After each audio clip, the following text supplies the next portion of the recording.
texto é o texto de Malaquias, dando continuidade a essa série de mensagens neste livro, que trata sobre o culto que agrada a Deus. Então nós tivemos já algumas exposições no capítulo 1, falando do amor que Deus tem para com seu povo, a escolha que Ele fez, a escolha soberana, falando da honra que nós devemos dar a Ele. Capítulo 2, também uma exortação aos sacerdotes. Então ele trata de forma específica, no primeiro capítulo,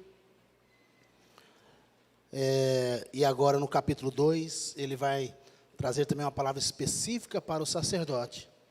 E agora no versículo 10 em diante, ele vai trazer uma palavra de exortação de uma forma geral, para todos nós, sacerdotes, o povo de Israel.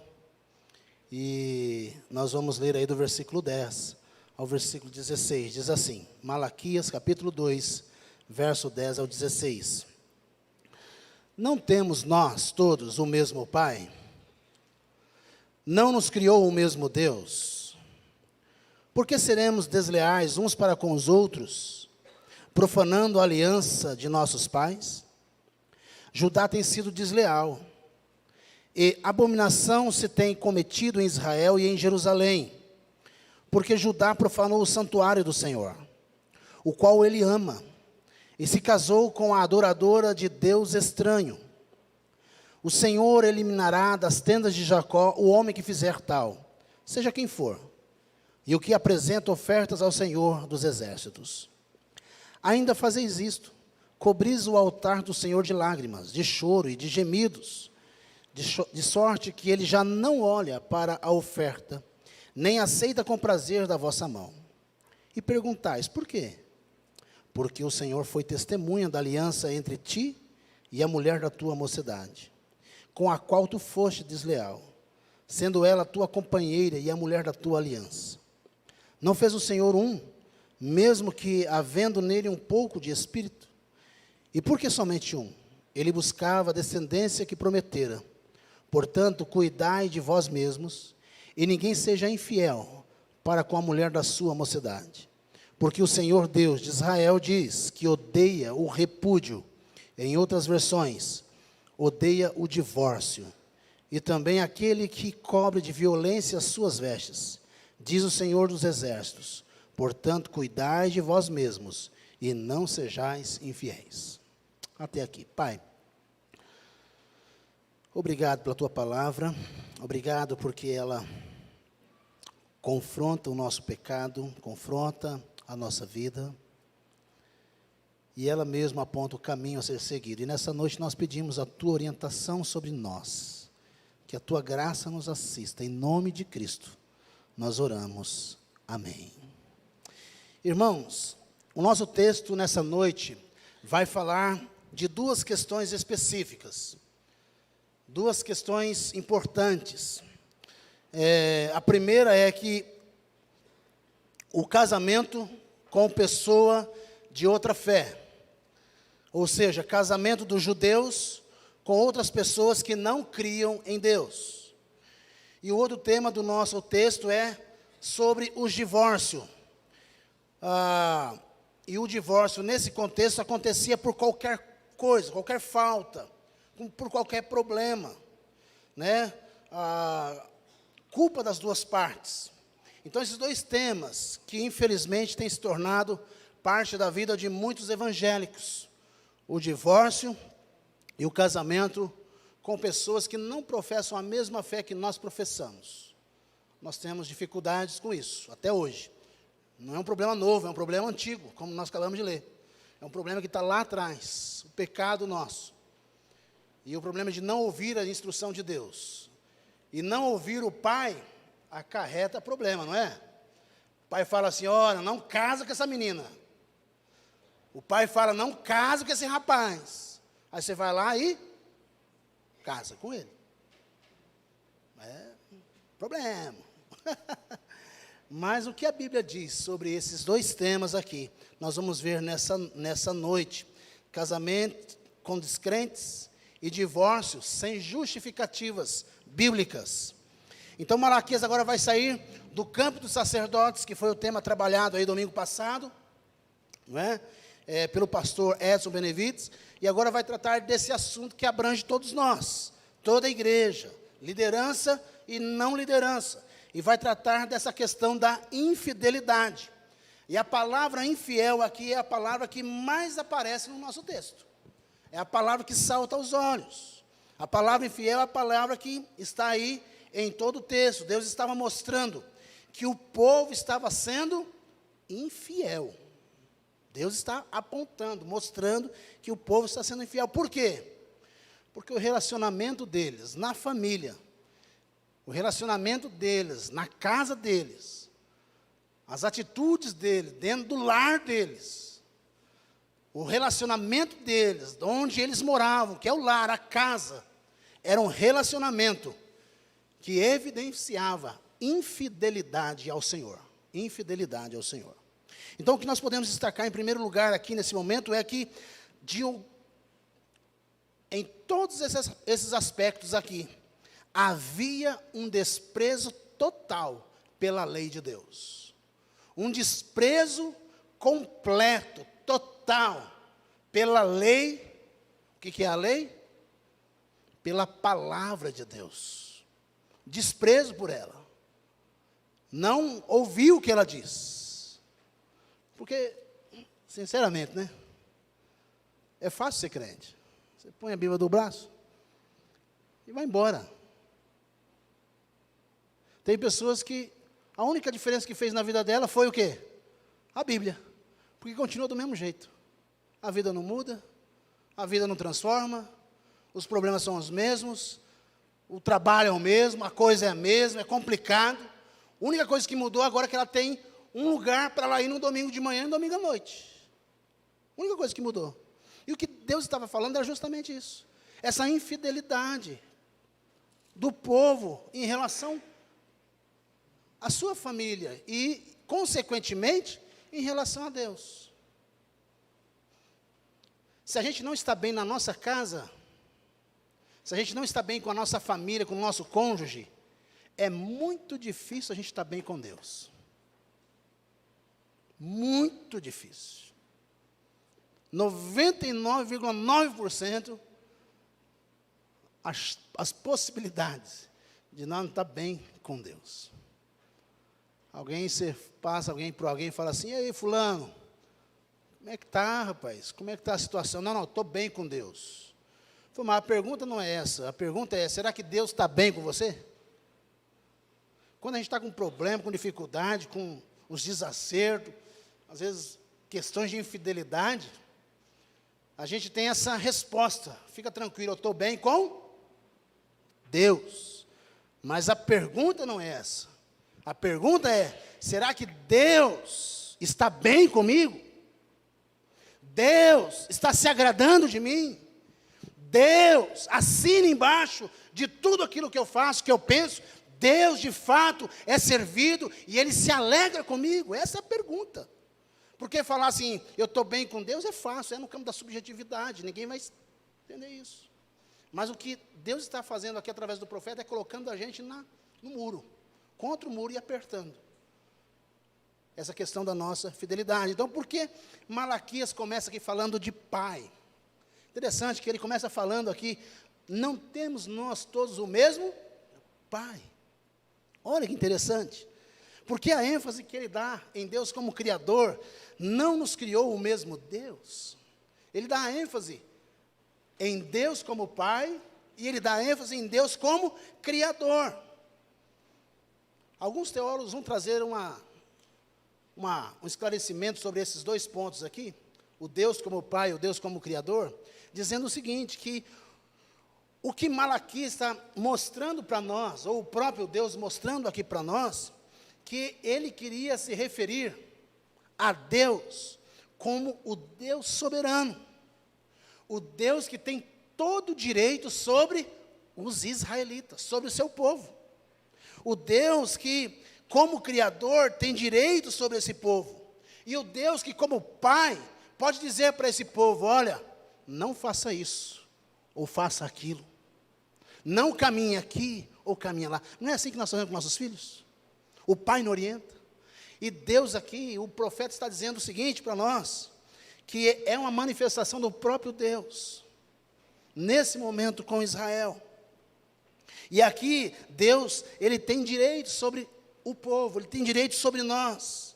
E o povo, então, deveria o quê? Ouvir as suas orientações, em todas as esferas da vida, especificamente, quanto ao casamento, a vida do relacionamento. Então, aqui há algo interessante, esse pai, essa ligação direta que o profeta faz, e o pai, no contexto do Antigo Testamento aqui, é uma figura importante.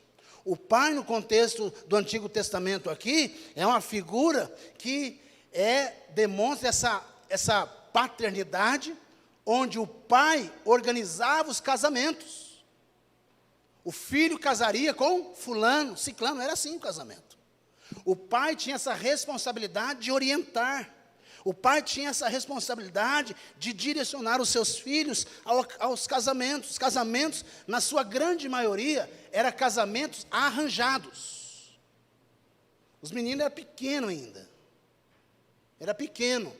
E eles já sabiam com quem eles iriam se casar. As meninas, da mesma forma. Então, quem decidia com quem iria se casar era o pai. E nesse sentido, o texto está dizendo: quem é o pai de vocês? Deus está perguntando para Israel: quem é o pai de vocês? Eu sou o pai de vocês. Eu sou o criador de vocês. Eu é que tenho direito sobre a vida de vocês. É eu que decido aquilo que é bom para vocês. Então vocês deveriam me ouvir naquilo que eu estou falando referente ao casamento, que tem problema aí. Vocês precisam de me escutar. Eu sou o pai de vocês. E quando Malaquias fala de Deus como o Criador, quando Malaquias aponta para esse Deus que é Criador de todas as coisas, ele está trazendo para nós uma lição que hoje, para nós, faz muito sentido nos nossos dias. Ele está dizendo que existe uma ordem no casamento. E o casamento, ele segue essa ordem. Qual é a ordem? Todo casamento, ele é monogâmico. Não deve se romper. Deixará pai e mãe, se unirá à sua mulher. Os dois se tornarão uma só carne. Os princípios do casamento, então, está na criação. Lá no início, lá atrás, Deus está falando o seguinte: não fui eu quem criei vocês? Não fui eu quem escolhi vocês e criei vocês? Deus está se mostrando aqui como Deus soberano. E Ele está então apelando ao povo para que o povo que estava ferindo a lei de Deus pudesse observar a gravidade do seu pecado, do seu erro. Ou seja, nós pertencemos a Deus. E se nós pertencemos a Deus, nós devemos ouvir a sua lei. Nós precisamos entender o que a sua lei proíbe, o que a sua lei ordena. E nesse contexto, a lei proibia casamentos mistos, casamentos com estrangeiros, para que Israel não adorasse outros deuses. Então, para que o povo de Israel não desvirtuasse, não saísse do caminho, não perdesse a sua fé. Esse é o propósito, quando Deus ordena, escuta, observe o que eu estou dizendo, para que vocês entendam que eu estou preocupado com a fé de vocês. A fé de vocês é importante. A fé de vocês precisa ser cuidada, trabalhada, preservada. E se vocês começarem a se misturar, logo, logo se tornarão um povo fraco, se tornarão um povo totalmente miserável em relação à vida espiritual. A gente fala, né? O cara começa a namorar uma menina, não é da igreja não, o rapaz não é da igreja não. Não, a gente vai trazer ele para a igreja. Não traz, irmão. Não traz. É difícil. Não traz, não. É mais fácil você ir lá beber cerveja com ele, é mais fácil você ir para as boates da vida, do que você trazer ele num culto, ele entregar a sua vida a Jesus. É complicado. É por isso que Deus faz essa orientação. Deus está cuidando do seu povo. Ele é pai, ele tem direito sobre nós. Ele é pai e ele educa. Ele é pai e ele instrui. Ele é pai e ele orienta. Ele é pai e ele ama. Então o culto que agrada a Deus é um culto onde nós podemos ouvir a sua voz e obedecer a sua palavra. A Bíblia tem muitos casos de casamentos entre judeus com mulheres que não eram judias, não é verdade? Tem muitos casos. Você tem lá o caso de Raabe, de Ruth, de Abigail, tantos outros. Pessoas que eram de outra raça, não é? E o casamento deles, na perspectiva bíblica, nunca foram vistos como casamentos negativos. De forma alguma, nunca foram. Casamentos dessas pessoas.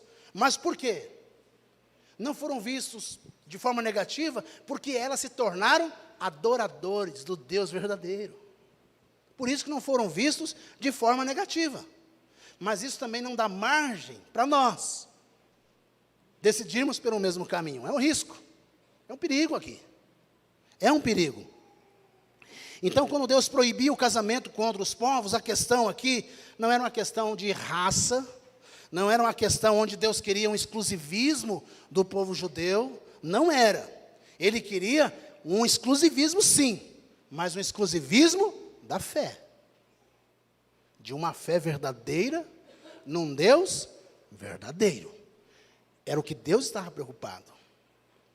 E se a coisa caminhasse para outro lado, essa fé se perderia no caminho.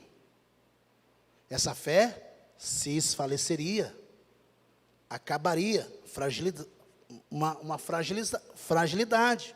Então a sua preocupação é essa contaminação da fé, por parte da cultura, e você conhece muito bem a cultura como ela pensa, você sabe muito bem como a cultura trabalha, como o sistema nosso, ele é demoníaco, ele é um sistema de Satanás para destruir a sua casa, para destruir a sua família, para arrebentar com os nossos lares e para acabar com a nossa fé. Essa sempre foi a tentativa de Satanás, tirar, minar a sua fé em Cristo Jesus. Te coloca propostas, pessoas, circunstâncias, manipula. E se você não prestar atenção, você cai. Nos últimos anos tem aumentado os divórcios. Agora pasmem, não é entre os descrentes, entre os crentes. E não para por aí. O número de pessoas que têm mais se divorciado nesse tempo não são jovens, mas são pessoas de idade. Tem se separado, tem se divorciado, pessoas que caminharam na fé cristã, pessoas que já estão com idade, aposentados, estão se divorciando, estão se separando, e não são descrentes, são crentes. Irmãos, vamos caminhar. E aí, então essa preocupação, para que nós não percamos a identidade, essa é a preocupação do nosso Deus. Versículo de número 11, que nós lemos aí, está dizendo, Deus usa termos fortes aí, questões pesadas nesses versículos, e ele usa a palavra infiel, não é? Judá tem sido desleal, e abominação se tem cometido em Israel e em Jerusalém.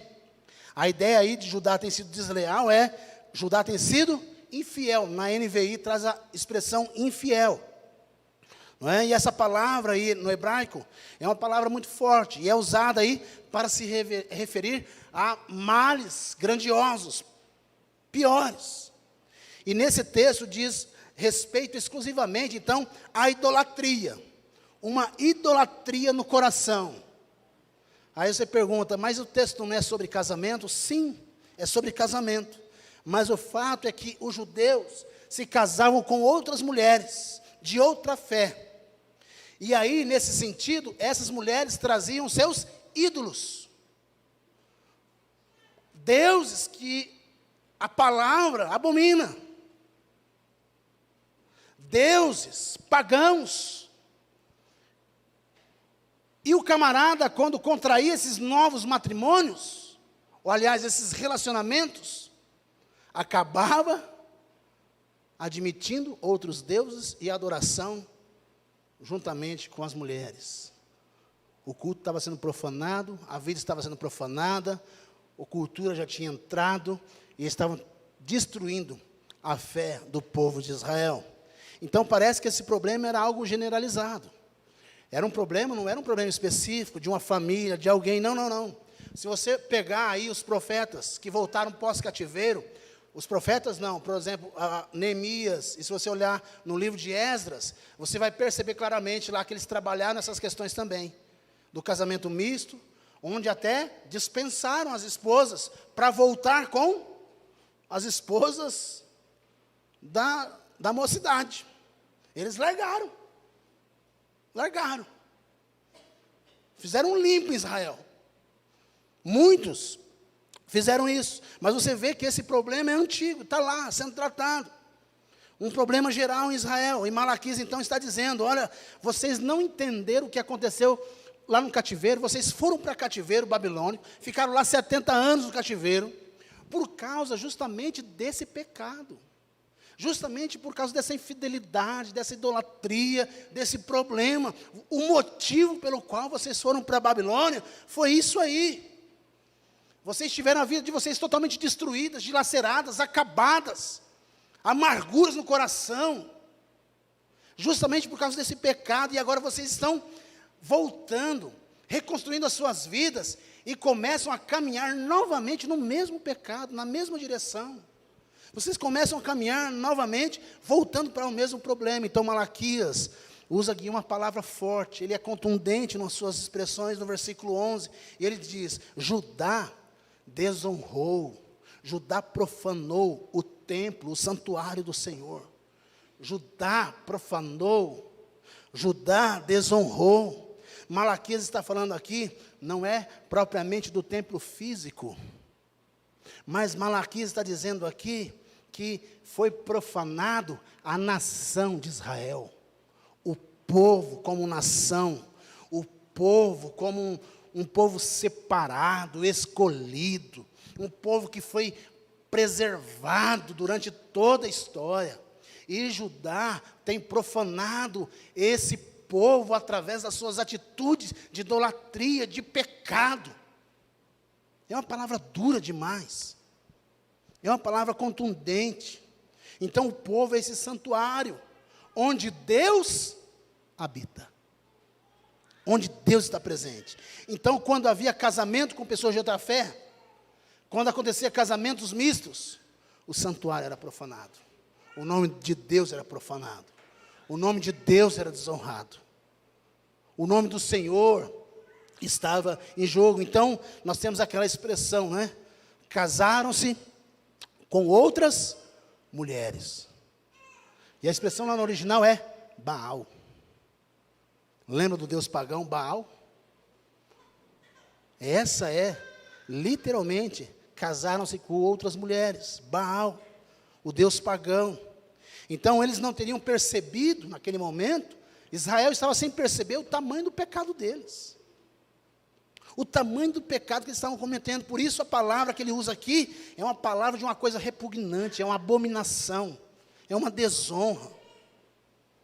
Alguém que disse assim, não distinguir entre as mulheres com quem se casavam, olha só, não distinguir entre as mulheres com quem se casavam, era como não ver diferença entre o Deus da Bíblia e as divindades pagãs.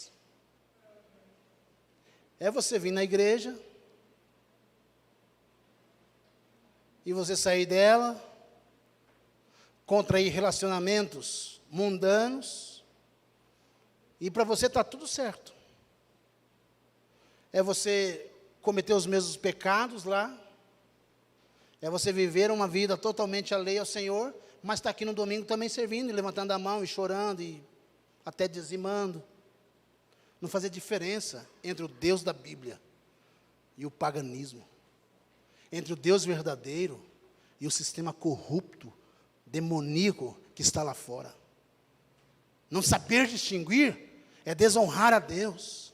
Não saber distinguir aqui é ofender a Deus diretamente. Ofender a Deus diretamente. E o princípio, lá do Antigo Testamento. Por isso que nós temos aí, desde o Antigo Testamento e no Novo Testamento, o princípio. E o princípio lá atrás, e aqui agora para nós, é um só. É o mesmo princípio. Precisamos ter relacionamentos com pessoas que professam a mesma fé. Porque senão nós teremos problemas. Grandes problemas. Às vezes você fala, o que é um jugo desigual? Nós ouvimos isso, né? O jugo desigual. O jugo desigual é falar assim, trevas e luz, não é? Quem crê em Deus e o outro que não crê em Deus. O que serve a Deus e o que não serve a Deus. Jugo desigual, né? Mas nós vamos ler um pouquinho. O jugo desigual se dá não apenas no campo de luz e trevas. Especificamente aí. Temerariamente aí. Mas jugo desigual tem a ver, muitas vezes, com coisas que são boas. Você é crente, né? Você está de olho na menina, a menina está de olho em você, vocês começam a namorar, só que vocês não sentam para conversar o seguinte, a profissão de cada um. Aí quando já está noivo, para não falar, depois que já casou, que aí complica. Está noivo, já nos indo para os finalmente. A menina fala o seguinte, olha, eu quero ser uma profissional de carreira. Quero trabalhar no banco, gerente, quero crescer dentro da empresa, quero isso, quero aquilo. Futuramente eu quero ser a presidente do Banco Central do Brasil. Ó, coisa boa, não é coisa boa? Vai casar, mulher tem dinheiro, mexe com dinheiro, isso é bom. E aí, a pergunta para o rapaz, e você, quer ser o quê? Falei, rapaz, eu quero ser astronauta, eu quero viver na Lua. Uai, isso é jogo desigual, não vai dar certo nunca. Uma quer viver na Terra e a outra quer viver na Lua. Não dá certo. Está vendo? E é crente, teme a Deus. Mas tem que tomar uma decisão. Esse casamento não vai dar certo se a gente continuar. Como é que casa e vive separado? Irmão, isso é tenso demais. Não tem como. A gente casa para ficar junto. E bem junto. E nos primeiros meses nem sai de casa. Pega férias, acumula férias, faz hora extra. Oh, glória, aleluia. Não é? Então, o jogo desigual se dá nesse campo também. De coisas que, às vezes, não tem nada demais. Mas você precisa definir o que você vai ser. Profissão, o que você vai seguir. A menina, especialmente a fé dos dois tem que ser conversada. Conversada. O cara namora com a menina, ou vice-versa, e a menina é de uma outra religião que não professa Deus. E casa. Quando a criança nascer, vai educar na onde? Lá, onde não se professa Deus? Ou na igreja? Não, tem que ser lá, a menina vai emburrar, a mãe vai levar, os avós vão levar, tem que ser lá. E aí? E o pai, não, tem que ser aqui. O negócio não vai, vai dar BO. Então, o jugo desigual, eles são bem linha fina. Você precisa de estar atento ao que a palavra de Deus diz para você, para mim, para a igreja, não é? Então, agora, o profeta Malaquias, a mensagem dele especificamente nesse texto é uma palavra difícil, uma palavra bem difícil, porque já foi tratado esse assunto, e agora ele tem que tratar novamente aqui. Continuando o texto, versículo 12, versículo 13 aí, Malaquias vai mostrar que o povo estava sendo já disciplinado por Deus. Versículo 12, versículo 13, o povo já estava sendo disciplinado fortemente por Deus. Porque Deus não estava recebendo a oferta deles. Deus não estava recebendo, Deus não estava tendo prazer na oferta deles. E a oferta que eles ofereciam era oferta que era apresentada, não com o coração de um adorador a um Deus único, mas a oferta era apresentada como um adorador de um Deus pagão, adoradores com mentalidade pagã, influenciada pelo sistema da sua época. Então eles apresentavam a oferta e eles choravam. E diz alguns comentaristas que eles choravam antes da oferta, durante a oferta e depois da oferta. Para ver o quê? Para ver se Deus se comovia, para ver se Deus se compadecia deles. Ele sabia que estava errado, ele sabia que estava devendo, ele sabia que a vida estava ruim. O que eles chegavam? Todo meloso diante de Deus, para ver se Deus recebia a oferta. E no meio pagão, tinha justamente essas ideias. No meio pagão, nós vimos que, se você estuda sobre, nesse contexto, sobre a vida religiosa dos povos vizinhos, você vai perceber que os pagãos tinham uma maneira muito parecida agora de estar adorando a Deus. Os pagãos tinham algumas coisas assim. Em primeiro lugar, você percebe na adoração pagã que o Deus pagão, ele tinha poderes para muitas coisas. Ele tinha poder para várias coisas. Eles acreditavam assim, tá? Estou falando que tem. Mas eles acreditavam que os deuses tinham muitos poderes, podia fazer muitas coisas. Só não podia fazer uma coisa: comprar comida. Não podia ter, ou não tinha condições de ir buscar comida para eles. Então, o que acontecia? Eles ofereciam. Eles ofereciam. Eles precisavam oferecer. Então, os deuses ali não rejeitavam a oferta. Os deuses aceitavam a oferta. Parece que Israel começou a pensar da mesma forma. Israel começou a pensar da mesma forma, a mesma mentalidade.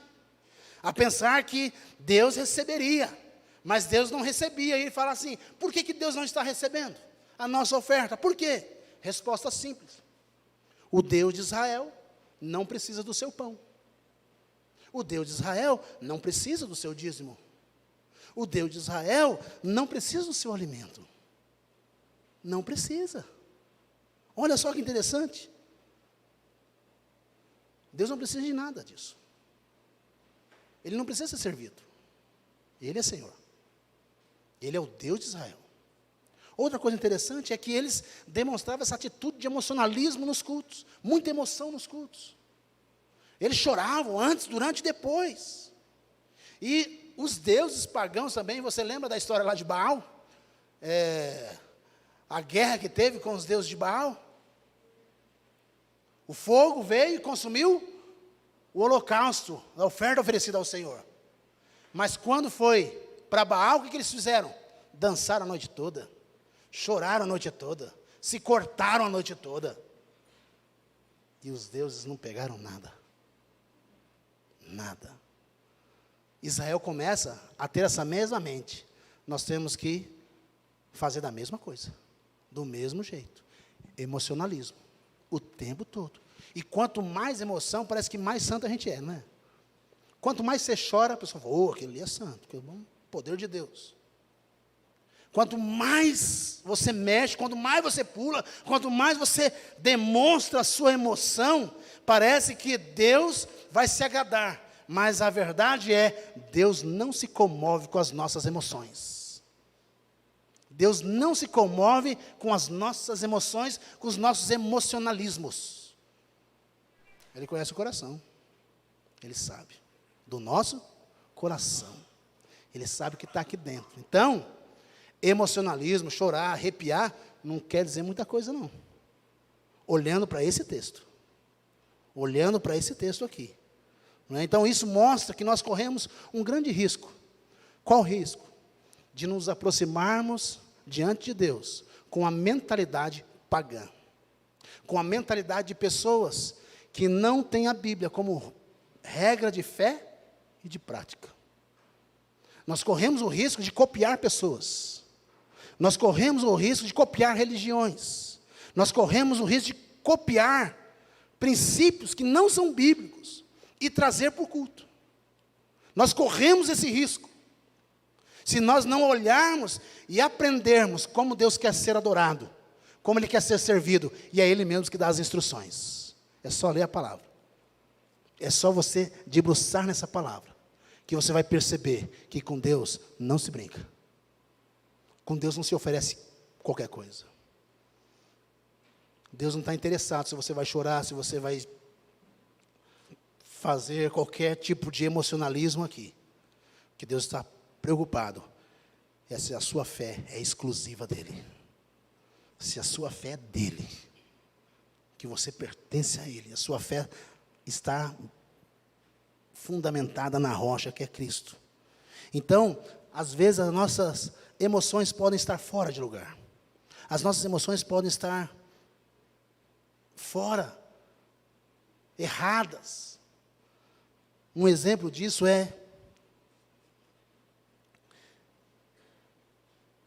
você já errou na vida? Você já falhou? Já cometeu um erro? Muitas vezes, nós podemos dizer assim, que quase 100% das vezes que nós choramos por causa de um erro, não foi porque nós tivemos a consciência de que nós quebramos um mandamento de Deus, não temos uma consciência de que nós ferimos o coração de Deus. Quando nós choramos, o nosso choro tem muito mais a ver do prejuízo que nós levamos. O prejuízo que nós tivemos à volta. Aí nós choramos, poxa vida, olha a situação que eu estou, Deus, perdoa. Mas na realidade, aquele choro, aquele lamento, não tem nada a ver com arrependimento verdadeiro.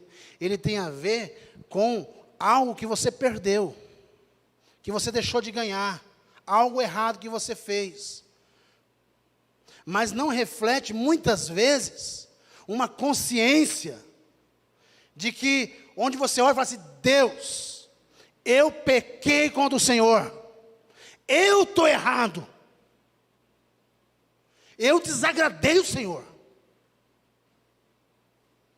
eu fui um camarada agora, hipócrita, agi erradamente, contra o meu próximo, contra a minha esposa, contra meu esposo, eu errei, eu quebrei o teu mandamento e me perdoa por isso. Deveria ser assim. Mas muitas vezes é um arrependimento por aquilo que a gente perde, por essas coisas. O texto nos ensina que Deus não se comove com a nossa lágrima. Deus não é abalado pelo nosso emocionalismo. Muitos pensam, muitos evangélicos, têm perdido de vista esse princípio da palavra de Deus. Têm perdido este caminho, essa direção no culto. E quanto mais emoção, maior devoção. Né? Isso é adoração pagã. Isso é uma adoração pagã.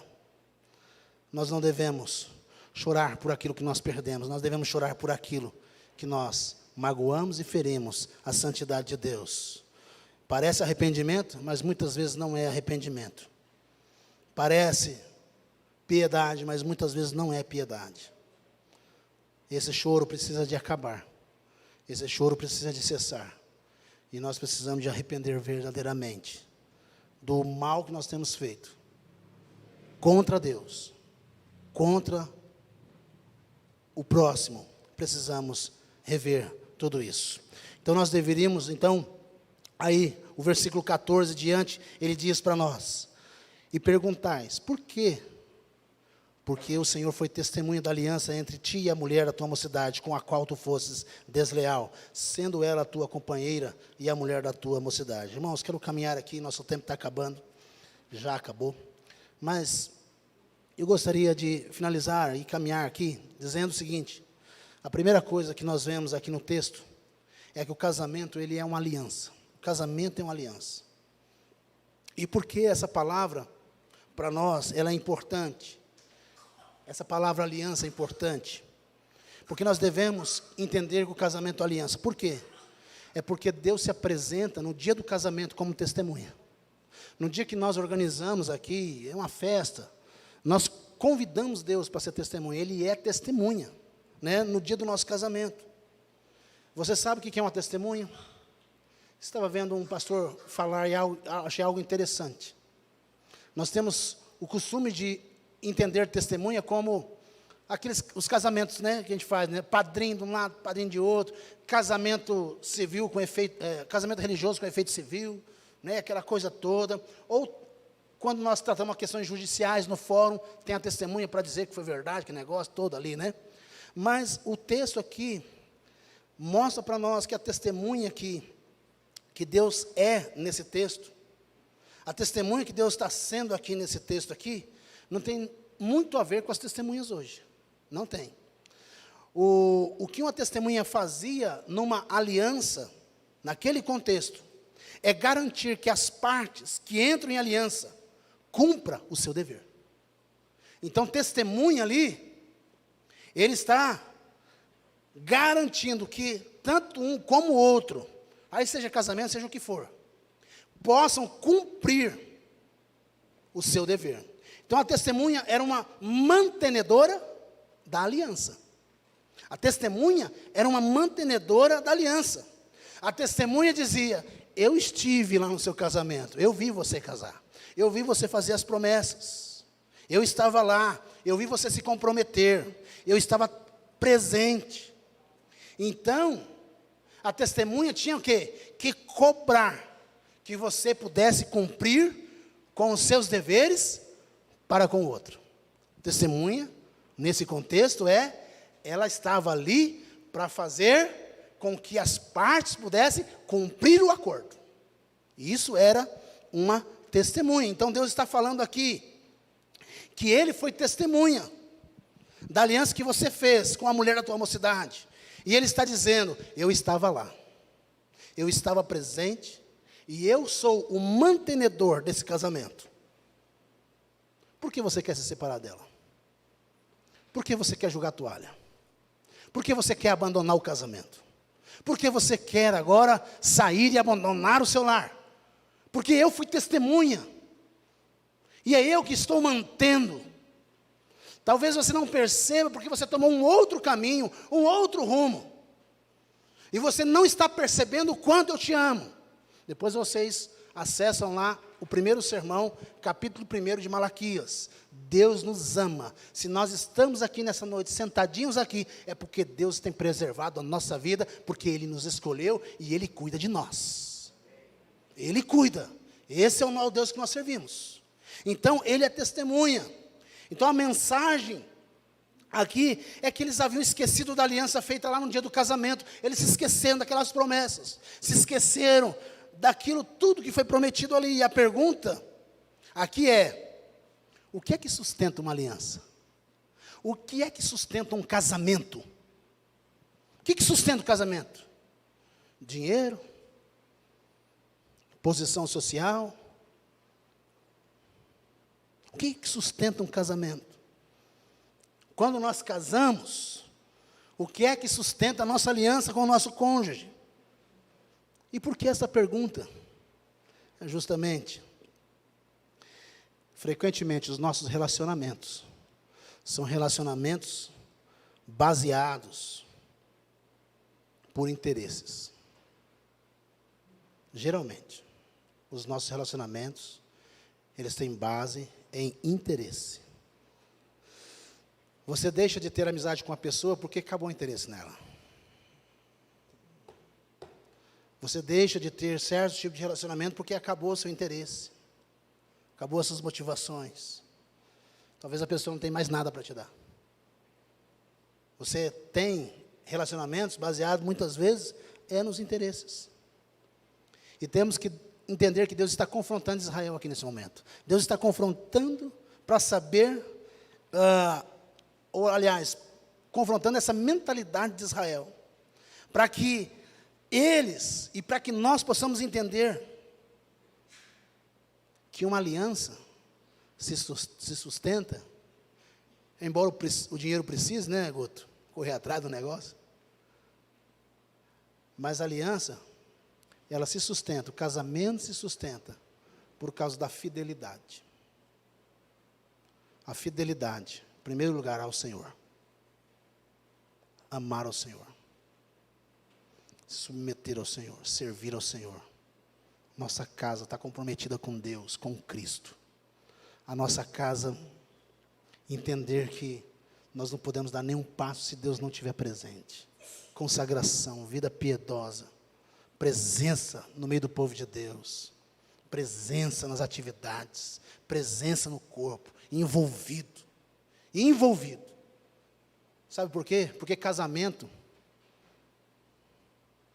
muitas vezes, não é interessante. É ou não é? Pode falar a verdade. Casamento não é muito interessante às vezes, não. Às vezes ele é desinteressante. Não vem dar uma de santo aqui, porque aqui não, companheiro. Posso ser mais novo que você. Mas muitas vezes casamento não é tão interessante assim. O que vai sustentar é a minha fidelidade a Deus e ao meu cônjuge. É isso que sustenta. Uma fé em Deus, temor a Deus, compromisso com Deus. E isso não provém de uma fé grande, não. É uma fé muito pequena. E, aliás, a fé que você tem nem tua é. Ela é de Deus. E se Deus colocou a fé no teu coração, Ele vai fazer você dar conta sim. Para a glória dEle. Para louvor dEle. Então, quando um casal se mantém juntos, é quando eles são fiéis um ao outro. Fiéis. Não é quando é interessante. Não é. Quando é legal. Aqui nós temos criança, né? Não dá para falar muita coisa. Então vamos tocar o bonde, né? Então, queridos, o verso número 15, finalizando aí, ele vai mostrar para nós, para Israel, que Deus odeia o divórcio. Deus não gosta, Deus abomina o divórcio. Deus não aprova o divórcio.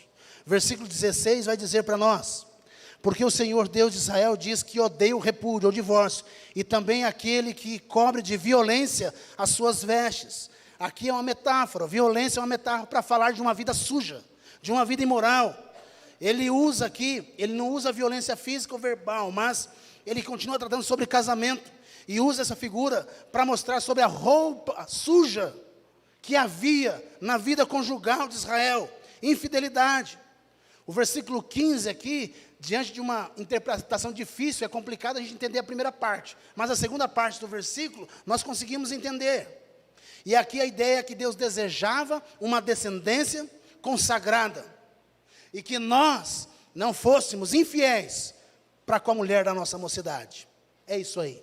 Finalizando, a ideia aqui que o relacionamento, para nós, não pode ser baseado no interesse, mas deve ser mantido através de uma vida fiel ao Senhor, ao nosso cônjuge. Nós podemos inferir aqui que é aquilo que Jesus fez por nós. Nós podemos entender que essa fidelidade é aquilo que Deus fez por nós. Deus usou da sua misericórdia para com cada um de nós. Deus usou com a sua misericórdia. A Bíblia fala sobre divórcios, na Bíblia fala, mas fala por que sobre divórcios? Por causa do coração duro. Coração duro. Porque a ideia não é divorciar na Bíblia. A ideia é haver perdão. O caminho mais difícil é o perdão. Mas é o caminho melhor para a nossa vida. É o melhor caminho para a nossa vida. É o caminho do perdão, da restauração. Esse é o melhor caminho. Então, Jesus nunca falou que poderia se divorciar, mas por causa da dureza. E o que Jesus tinha dizendo aí para nós é: o casamento nunca pode ser desfeito. Essa é a ideia. O casamento nunca pode ser desfeito. Nesse sentido, o que falta para nós é uma vida de misericórdia. Uma vida de misericórdia. Por quê? Por que Deus está sendo tão duro assim? Eu odeio o divórcio. Por que Ele está fazendo isso? Ele está dizendo aqui claramente, talvez seja um dos textos onde Deus mostra esse sentimento contra o divórcio de uma forma mais clara. Ele não ama. Então o que está acontecendo aqui é que o povo havia ido para onde? Para o cativeiro babilônico. Estava lá no cativeiro babilônico. Por causa da sua o quê? Infidelidade. foi para lá por causa da infidelidade. Quanto à aliança, Deus usou de misericórdia com eles. Não terminou o casamento por causa da sua misericórdia. Deus tinha direito ou não tinha de terminar o casamento conosco? Nós o traímos. Israel traiu Deus. Israel trocou Deus por outros deuses. Infidelidade. Nesse caso, caberia ou não divórcio? Deus divorciou-se da sua igreja? Não. Não divorciou. Mas manteve firme a sua aliança. Ele tinha motivo de separar, mas ele não se separou de nós. Ele não se separou da sua igreja. Às vezes, aqui no texto, os homens estavam se separando por motivo nenhum. Por motivo nenhum, coisa boba.